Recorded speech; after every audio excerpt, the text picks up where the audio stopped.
तो hello guys. तो मेरा नाम एमडी बरकत अली है और आज हम आप लोगों को आधुनिक भारत का इतिहास से हम स्टार्ट करते हैं।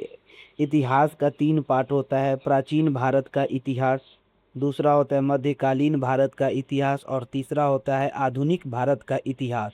तो जो भी एग्ज़ाम होते हैं उनमें सबसे ज़्यादा जो प्रश्न बनते हैं वो आधुनिक भारत के इतिहास से बनते हैं। तो पहले हम आप लोगों को थ्योरी कराएंगे, फिर इसके बेस पे एमसीक्यू भी हम करवाएंगे, हर पेपर में पूछे गए सवाल करवाएंगे। तो चलिए स्टार्ट करते हैं आधुनिक भारत के इतिहास से। तो आधुनिक भारत के इतिहास में पहला पहला जो हम अध्याय देखेंगे वो है कि भारत में यूरोपीय कंपनी का आगमन का क्रम। तो हम यही देखेंगे कि भारत में यूरोपीय कंपनी का आगमन कब हुआ। तो भारत में यूरोपीय कंपनी का आगमन में सबसे पहले जो यूरोपीय कंपनी भारत में आया वो था पुर्तगाली। कौन था वो? पुर्तगाली था। कौन था? पुर्तगाली। कब आया भारत में? वो आया 1498 ईस्वी में। ठीक है, 1498 ईस्वी में आया। फिर दूसरा कंपनी जो है, जो दूसरी यूरोपीय कंपनी जो भारत आया वो था डच। डच कब आए भारत में? Dutch Dutch east India company कब आए? 1605 में। 1605 में आए। फिर इसके बाद तीसरा यूरोपीय कंपनी जो था वो था अंग्रेज। अंग्रेज कब आए? 1608 ईस्वी में भारत आए। और डेनिश कंपनी, चौथा जो यूरोपीय कंपनी भारत आए वो था डेनिश कंपनी। ये कब आए? डेनिश कंपनी 1620 में आए। कब आए? 1620। 1620 ईस्वी में आए। और सबसे लास्ट में जो यूरोपीय कंपनी आए वो थे फ्रांसीसी कंपनी। तो फ्रांसीसी कंपनी कब आए थे? वो आए थे 1668 ईस्वी में। ठीक है, 1668, 68 है, 8। ठीक है। तो देखिए, जो यूरोपीय कंपनी पुर्तगाली आए 1498 ईस्वी में आए। इसके स्थापना स्थापना अलग है। स्थापना कब हुआ वो अभी हम बताएंगे, लेकिन ये भारत में आने का क्रम हम बता रहे हैं।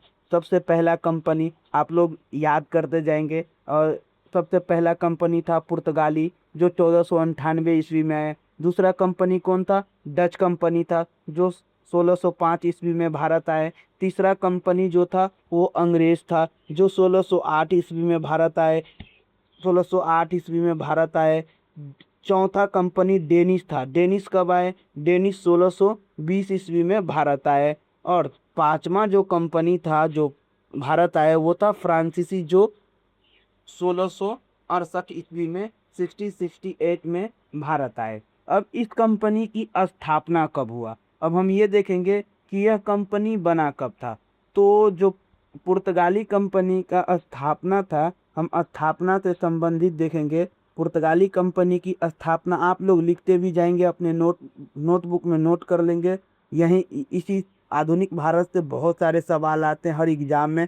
तो हम ये पार्ट 1 अध्याय 1 लेकर चल रहे हैं। इसकी स्थापना जो था 1498 ईस्वी में ही हुआ था। ठीक है, कब हुआ था? 1498 ईस्वी में। दूसरा जो कंपनी था डच कंपनी, उसका स्थापना कब हुआ था? डच कंपनी का स्थापना 1602 ईस्वी में हुआ था। ठीक है, 1602 ईस्वी। तीसरा अंग्रेज अंग्रेज ईस्ट इंडिया कंपनी की स्थापना कब हुई थी? यह कंपनी की स्थापना 1600 ईस्वी में हुआ था। देखो, भारत में सबसे पहले पुर्तगाली के बाद आए डच, उसके बाद आए अंग्रेज। लेकिन इस कंपनी की स्थापना सबसे पहले पहले अंग्रेज कंपनी का हुआ था, उसके बाद डच कंपनी का हुआ था। फिर उसके बाद आए थे डेनिश कंपनी। डेनिश कंपनी की स्थापना कब हुई थी? 1600। तो ये डेनिश कंपनी जो थे उसका स्थापना हुआ था 1612 ईस्वी में। ठीक है। फिर लास्ट कंपनी जो फ्रांसीसी कंपनी थे उसका स्थापना कब हुआ था? वो हुआ था 1664 ईस्वी में। कब हुआ था? 1664 ईस्वी में। ठीक है। तो हम अब आगे देखते हैं किस प्रमुख यूरोपीय कंपनी और उसका नाम क्या था वो हम देखते हैं। तो इसे हम मिटा देते हैं। अब आगे हम देखते हैं।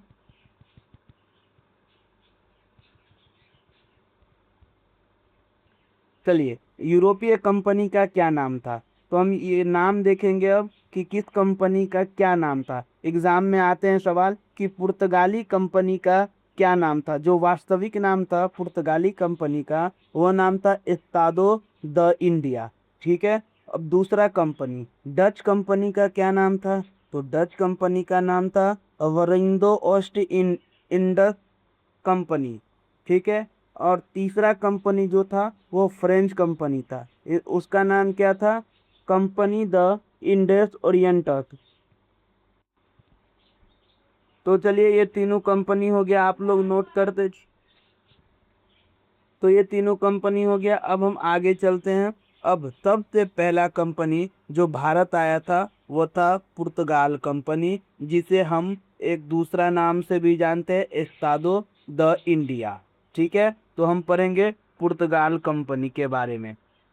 ठीक है, तो चलिए पुर्तगाल, पुर्तगाल से जो सबसे पहला व्यक्ति आया था उसका नाम क्या था? पुर्तगाली कंपनी का जो सबसे पहला व्यक्ति आया था उसका नाम था वास्को डिगामा। ठीक, वास्को डिगामा कब आए थे भारत? अब इसके हम कहानी स्टार्ट करते हैं। वास्को डिगामा 1498 ईस्वी में वास्को डिगामा एक गुजराती व्यापारी अब्दुल मजीद की सहायता से, गुजराती व्यापारी अब्दुल मजीद की सहायता से कालीकट के तट पर उतरा। ठीक, कालीकट यहाँ का शासक, कहाँ का शासक? इसमें है यहाँ का शासक, कहाँ का? कालीकट का शासक, जिसकी पैतृक उपाधि जमोरीन थी। जमोरीन ने उसका स्वागत किया, किसका? तो वास्को डिगामा का। ठीक, अरब व्यापारी तथा कोरोमंडल, अरब व्यापारी तथा कोरोमंडल तट के चेट्टियार, चेट्टियार समुदाय, किस समुदाय? चेट्टियार समुदाय और चूलिया मुसलमानों ने उसका विरोध किया। ठीक, ये एक पॉइंट एक हो गया, ये पॉइंट दो हो गया, ये पॉइंट तीन हो गया। ठीक, ये चौथा पॉइंट है, विरोध किया। वास्को दी गामा को इस व्यापारिक यात्रा में हुए कुल खर्च की तुलना में, वास्को दी गामा के इस व्यापारिक यात्रा में हुए कुल खर्च की तुलना में 60 गुना ज्यादा लाभ स्वदेश लौटने पर हुआ। मतलब अपने देश जब वो लौटा तो उन्हें जो खर्च हुआ था उनसे 60 गुना ज्यादा लाभ प्राप्त हुआ।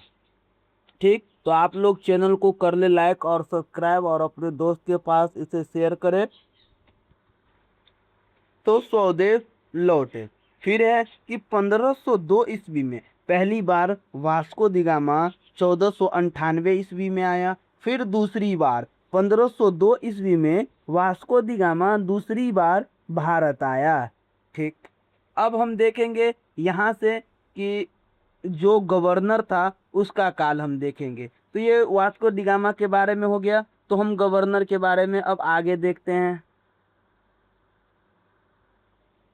देखिए, पहला पुर्तगाली गवर्नर जो था वो कौन था? पुर्तगाली गवर्नर अल्बु देखो अल्बुकर्क। 1503 में अल्बुकर्क पहली बार छोटे से जहाजी बेड़े का नायक बनकर भारत आया। उसने कोचिंग को पुर्तगालियों का केंद्र बनाया। ठीक है, क्या किया? कोचिंग को पुर्तगालियों का केंद्र बनाया। अल्बुकर्क को भारत में शक्ति की नींव डालने वाला माना जाता है। अल्बुकर्क को भारत में शक्ति का नींव डालने वाला माना जाता है। लेकिन प्रथम पुर्तगाली गवर्नर जो था वो था फ्रांसिस्को डी अल्मीडा। कौन था? फ्रांसिस्को डी अल्मीडा था। ठीक, फ्रांसिस्को डी अल्मीडा 1505 से 1509 ईस्वी तक गवर्नर, पुर्तगाली गवर्नर रहा। ठीक है, वह प्रथम पुर्तगाली गवर्नर था। ठीक, उसने उसने ब्लू वाटर पॉलिसी अपनाई एवं समुद्री व्यापार पर एकाधिकार स्थापित करने का प्रयास किया। ये एग्जाम में सवाल आते हैं कि ब्लू वाटर पॉलिसी किसने अपनाई थी? तो वो कौन था? कौन सा गवर्नर था? Francisco de Almeida. कब से कब रहा था? तो 1505 से 1509 ईस्वी तक भारत में रहा था। यह कहाँ के गवर्नर से? तो पुर्तगाल के गवर्नर से। ठीक है, इससे एक सवाल बनता है, ब्लू वाटर पॉलिसी अपनाई थी और समुद्री व्यापार पर एकाधिकार करने का प्रयास किया था। फिर दूसरा गवर्नर कौन आता है? ये आता है अल्फांसो डी अल्बुकर्क। कौन है? Alfonso de Albuquerque. ठीक। अल्बुकर्क पुर्तगालियों का दूसरा गवर्नर था। अल्बुकर्क पुर्तगालियों का दूसरा गवर्नर था। इसने भारत में क्षेत्रीय विजय की नीति का आरंभ किया। ठीक। क्षेत्रीय क्षेत्रीय विजय की नीति का आरंभ किया। ठीक है। फिर 1510 ईस्वी में बीजापुर के आदिल शाही सुल्तान से गोवा जीता। इसके लिए उसने कृष्णदेव राय के सहमति ली थी। अल्बुकर्क ने स्थानीय स्त्री से विवाह करने पर जोर देकर सांस्कृतिक स्तर पर स्थानीय स्त्रियों से विवाह करने पर जोर देकर सांस्कृतिक स्तर पर साम्राज्यवाद का आधार देने की नीति बनाई और अपनाई।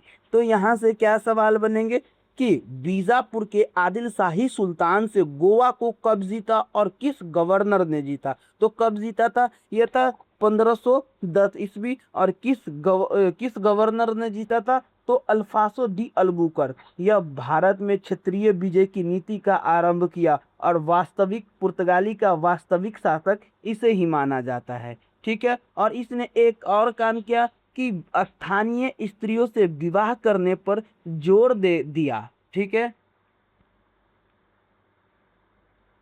अब हम देखेंगे अगला पॉइंट क्या है कि उसने अल्बुकर्क के बारे में कह रहा है कि उसने मुसलमानों के प्रति अत्यंत वैमनस्यपूर्ण नीति अपनाई और पुर्तगाली क्षेत्रों में सती प्रथा पर पाबंदी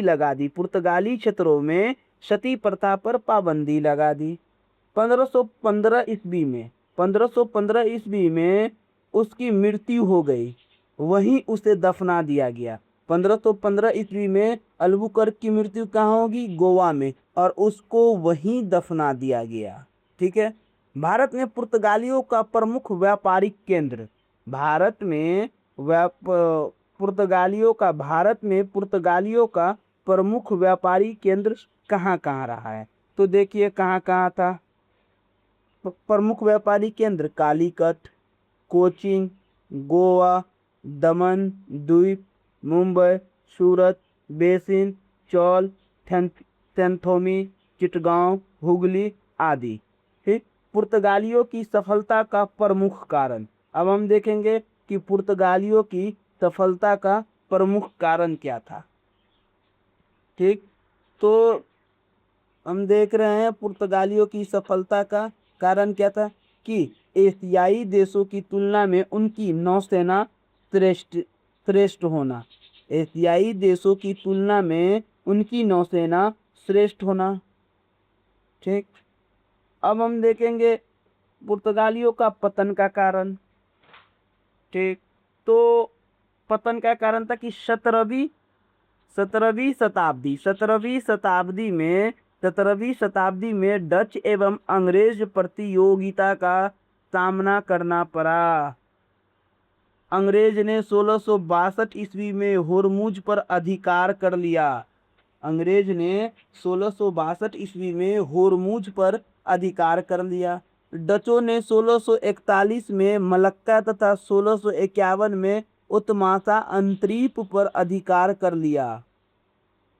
चौथा अगला पॉइंट है, डचों ने पुर्तगालियों के श्रीलंकाई मसाले के व्यापार क्षेत्र पर भी अधिकार कर लिया। अगला पॉइंट, 1632 ईस्वी में शाहजहां ने हुगली की पुर्तगाली बस्तियों को नष्ट कर दिया।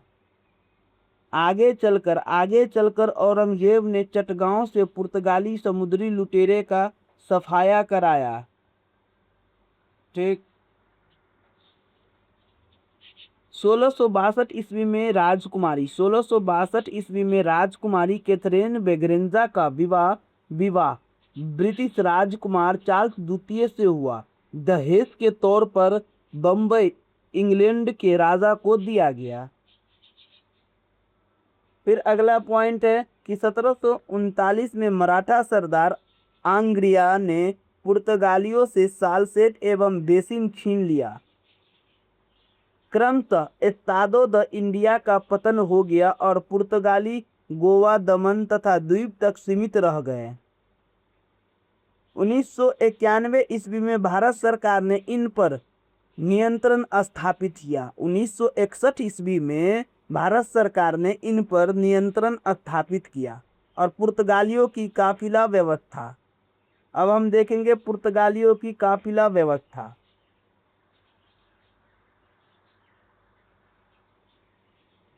पुर्तगालियों की काफिला व्यवस्था। व्यापार पर नियंत्रण हेतु काफिला व्यवस्था प्रारंभ की।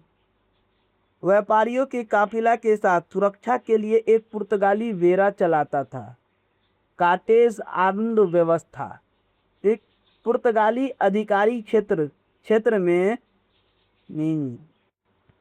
ये काटेज आर्म्ड व्यवस्था क्या था? काटेज आर्म्ड व्यवस्था क्या था? यह था कि पुर्तगाली अधिकार क्षेत्र में समुद्री व्यापार के लिए गोवा सरकार से परमिट खरीदना पड़ता था या पुर्तगाली सरकार से, अन्यथा जहाज जब्त कर लिया जाता था। यहाँ तक कि मुगल बादशाह को भी परमिट लेना पड़ता था। पुर्तगालियों ने अकबर को प्रतिवर्ष निःशुल्क काटेज प्रदान किया। पुर्तगालियों ने अकबर को प्रतिवर्ष निःशुल्क काटेज प्रदान किया। ठीक, आगे हम देखते हैं कि पुर्तगालियों का प्रभाव।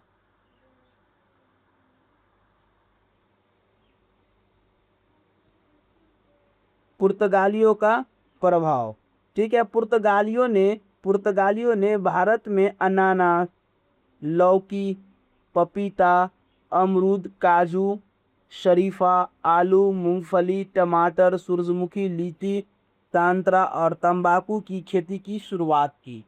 तो ये याद रखेंगे कि पुर्तगालियों ने भारत में किस किस फल सब की शुरुआत की, किस सूरजमुखी, लीची, संतरा, तंबाकू की खेती की शुरुआत की। अतः इन फसलों को नए जमाने की फसलें कहा जाता है।